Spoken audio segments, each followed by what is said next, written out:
Day 3. ఎండ మాత్రం సంపాదులు పెడుతుంది. డే 3 మార్నింగ్ బ్రేక్ఫాస్ట్ వచ్చేసి మళ్ళీ వైట్ టౌన్కి వెళ్ళిన అక్కడ సిసిలీ అనే రెస్టారెంట్లో తినుండే. American breakfast it was okayish. So అందులో scrambled eggs, pancakes, bread and bread toast, jam ఇవి వచ్చినాయి. ఓకే ఉండే.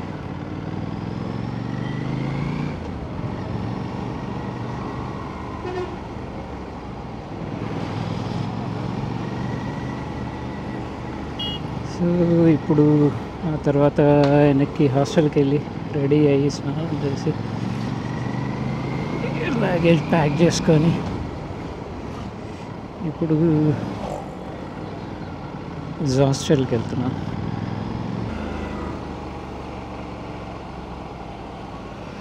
సో వచ్చేసినాం హాస్టల్.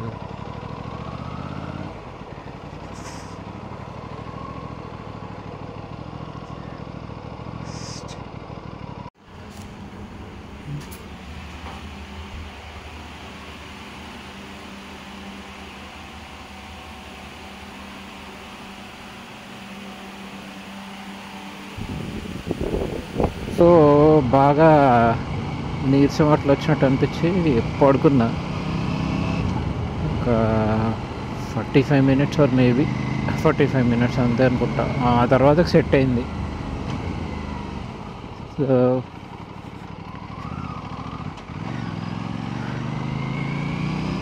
ఆ తర్వాత లంచ్కి వెళ్ళిన. లంచ్ ఫుడ్ మౌంట్ అంట. వాళ్ళ దగ్గర మన రైస్, కర్రీ, మెయిన్గా ఫిష్, పాంఫ్రెట్, ఇంకా ప్రాన్స్ ఇవన్నీ ఉన్నాయి వాళ్ళ మెనూలో. సో అని పోయినా. నాకైతే పాంఫ్రెట్ లేకుండే, so fish curry white rice చెప్పిన. ఫిష్ కర్రీ టేస్ట్ బాగుండే, కానీ అన్నీ అది ఏంటి కింగ్ ఫిష్ మన వంజరం, అన్ని తోక ముక్కలే వచ్చినాయి. తోకలు ఎక్కువ ఉన్నాయి, అందులో మీట్ లేదు, ఏం లేదు. So kind of disappointed. ఇదంతా ఆరోవిల్ అన్న, ఐ థింక్ ఇదంతా ఆరోవిలే అనుకుంటా. Retreats, yoga, meditation. సో ఏది చూసినా యోగా, మెడిటేషన్ రిలేటెడ్. ఆరో బీచ్కి వెళ్తున్నా. ఆరో బీచ్ 6 o'clock క్లోజ్ అంట. సో మనకు ఒక హాఫ్ అన్ అవర్ టైం ఉంది.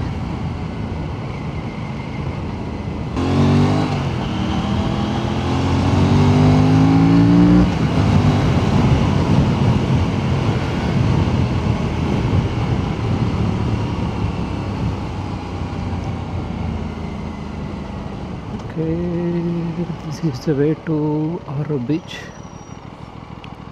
Let's see how it is.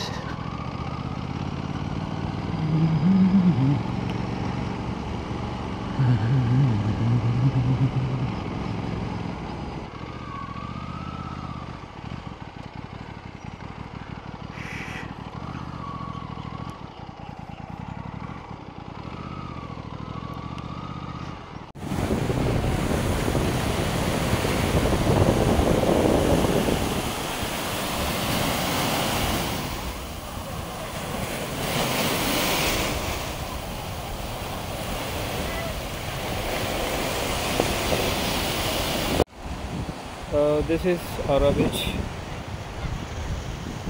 చాలా ఖాళీగా ఉంది.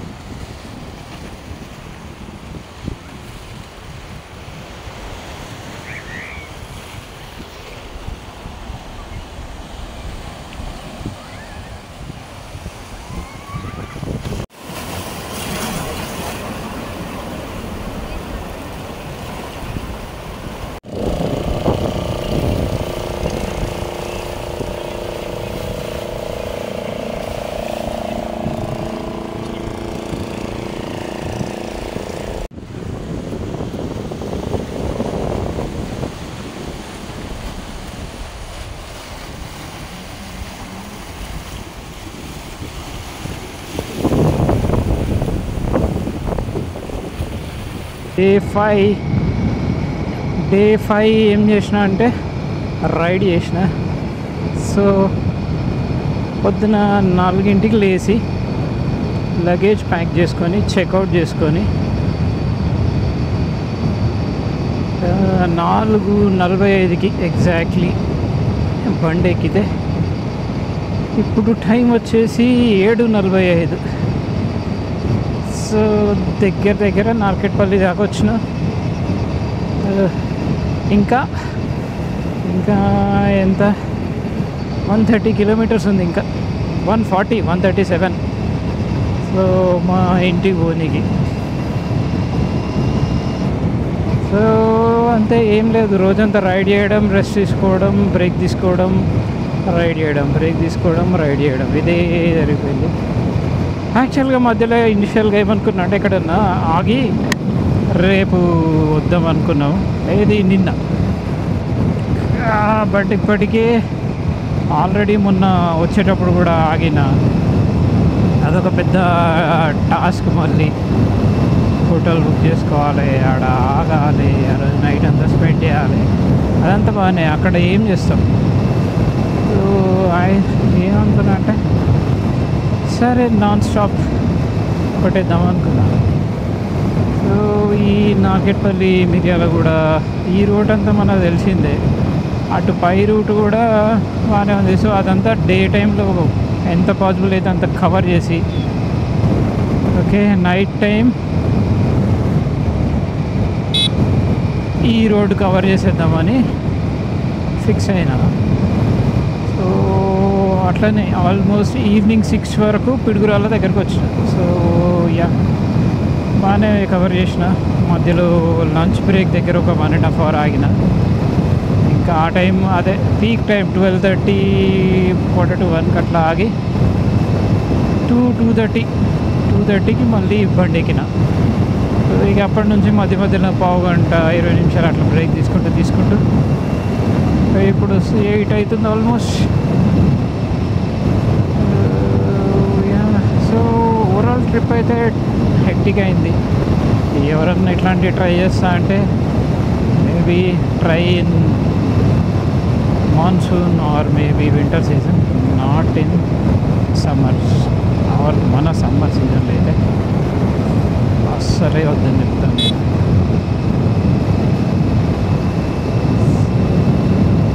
అది బట్ ఓవరాల్ ఈరోజు చెప్పడం మర్చిపోయినా. పొద్దున బ్రేక్ఫాస్ట్కి ఒక దగ్గర ఆగిన. సో అక్కడ ఒక అంకుల్ ఉండి, మేబీ అక్కడ హోటల్లో పనిచేసి ఆయన అనుకుంటా, ఆర్ మేబీ ఆయన కొంతసేపు చూసిండు బండి ఎంత బాబు అది ఇది అని అడిగిండు, డీటెయిల్స్ అడిగిండు, తెలుసుకున్నాడు. ఆ తర్వాతకి నేను బైక్ ఇట్లా ఎక్కగానే బాబు గాలి తక్కువ ఉంది చూసుకోని అన్నాడు. అర్రే అనుకున్నా, అర్రే అని చెక్ చేస్తే తక్కువ ఉంది. ఓకే అని చెప్పేసి జస్ట్ కొంచెం ముందుకు వెళ్ళగానే గాలి పెట్టించిన. వాడెవడో చిన్న పిల్లాడు అనుకుంటా, వాడిని అరే పంచర్ ఉందేమో చెక్ చేయంటే, పంచర్ ఉంటే అసలు ఇంత గాలి కూడా ఉండదు, ఏం కాదు పంచర్ ఏం లేదు, ఉత్తి గాలి తగ్గిందని అన్నాడు. సరే అని చెప్పేసి గాలి పెట్టించుకొని పోయినా. కొంచెం ముందు పోయిన తర్వాతకి ఆబ్వియస్లీ కొంచెం అరౌండ్ 120, 130 ఆ స్పీడ్ పోయినప్పుడు కొంచెం వాబుల్ ఉంది. అరే ఇదేందని చెప్పేసి నెక్స్ట్ ఫ్యూయల్ స్టాప్ దగ్గర ఆగిన. ఫ్యూయల్ కాదు, నెక్స్ట్ ఎక్కడ ఒక దగ్గర ఆగిన నేను బ్రేక్ తీసుకోవడానికి అని చెప్పేసి సైడ్గా ఆగిన. అక్కడ ఏం చేయండి, సరేలే చూద్దాం డౌట్ఫుల్గా ఉంది కదా అని చెప్పేసి వెతుకుతుంటే మంచి ఇంత పెద్ద సీల కనపడ్డది.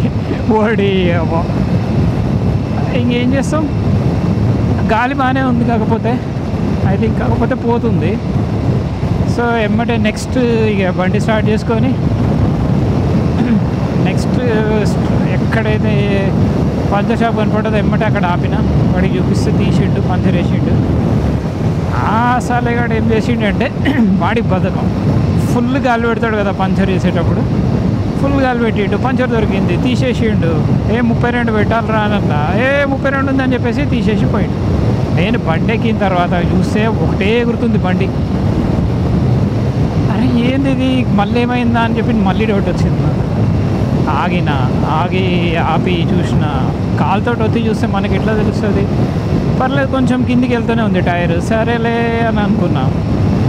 సో ఇంకొంచెం సేపు అయిన తర్వాతకి ఆల్మోస్ట్ కొంచెం అయింది, 1.5 అవర్ తర్వాతకి పెట్రోల్ పెట్టించుకోవడానికి పెట్రోల్ కూడా ఆగితే ఆయన దగ్గర లేదన్నాడు. సో ముందు ఒకటి ఉంటే చూడని అన్నాడు. సరే ముందు అని చెప్పేసి వెళ్ళి చూస్తే వాడి దగ్గర చూస్తే వెనకాల దాంట్లో 45 పెట్టిండాడు.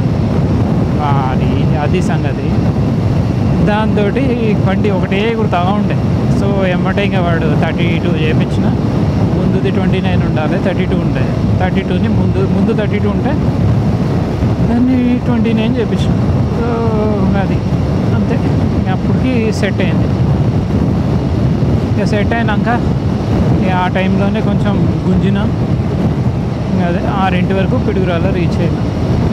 సో ఇంకా ఆ తర్వాత నుంచి ఆడ కొంచెంసేపు ఆగి బాగా కొంచెం ఆబ్వియస్లీ పొద్దు నుంచి ఎండలో కూడా బాగానే నడిపినా కదా, కొంచెం నీరసం అనిపించింది. సరే అని చెప్పేసి అక్కడ చూస్తే రెడ్ బుల్ ఉంది. రెడ్ బుల్ తాగగానే రెడ్ బుల్ తాగితే red bull gives you wings అనేది ఇట్స్ ట్రూ. ఇంకా ఆ స్ట్రెచ్ నా యావరేజ్ స్పీడ్ ఏది 1 అవర్లో 80 కిలోమీటర్స్ కవర్ చేసిన. యావరేజ్ స్పీడ్ వచ్చేసి 75 80 ఉంది.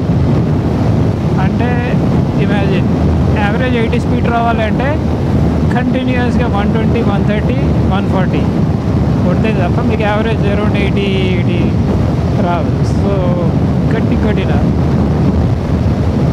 ఇంకా తర్వాతకి ఇంకా చీకటి పడ్డది. ఒకసారి మళ్ళీ ఆపి, ఇక చీకటి పడితే తెలుసు కదా పురుగులు, ఆపి హెల్మెట్ క్లీన్ చేసుకొని అద్దాలు క్లీన్ చేసి ఈ టైం అయింది. లేట్ అయినా సేఫ్ అండ్ సారీ. అది అట్లా జరిగింది మన పాండిచ్చేరి ట్రిప్. చూసి ఇట్లా బ్లాగ్స్ మళ్ళీ చూడాలి అనుకుంటే మన ఛానల్కి సబ్స్క్రైబ్